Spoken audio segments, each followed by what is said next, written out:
আর একটি ধর্ম কি করবে জানো?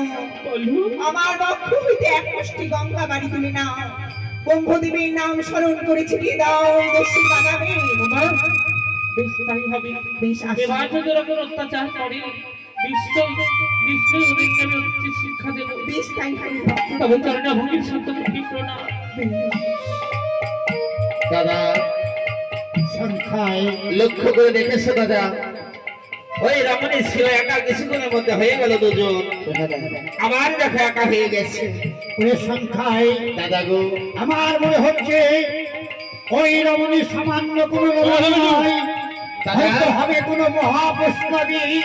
তাই সেই বৈষ্ণবী সত্যি বলে ওই মেয়েটি আজুজান হয়ে চলেছে। ভাই আমরা তরুণী ছেড়ে দিয়ে দেশে ফিরে যাই। সত্য চলে যেতে আমি জানো দাদা, কিন্তু ওই রমণী এখন আমার সাথে কথা বলে নাই। এবার আমি জোরে করে ধরে এক অঞ্জলি জল ভাগিনী হাতে তুলে দিল।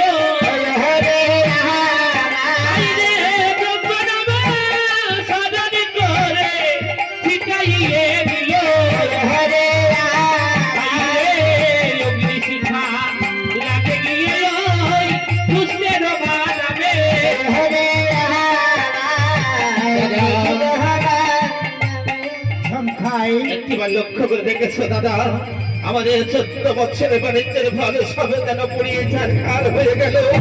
একটিবার লক্ষ্য করে দেখো দাদা, অগ্নি শিখাতে আমাদের দিকে ধাই ধাই মেয়ে তুলে আসছে।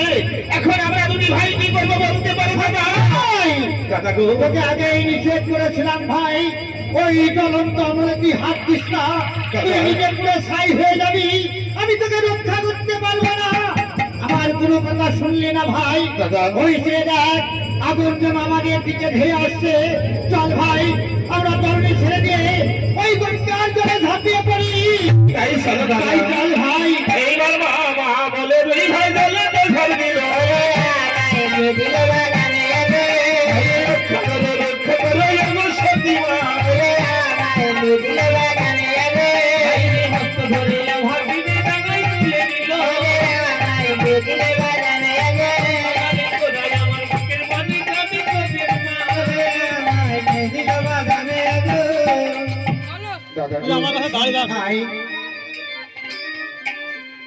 হতভাগীকে একবারে শুধু এই পাপে পতনে পা বলে রেখেছিলাম জানো দাদা,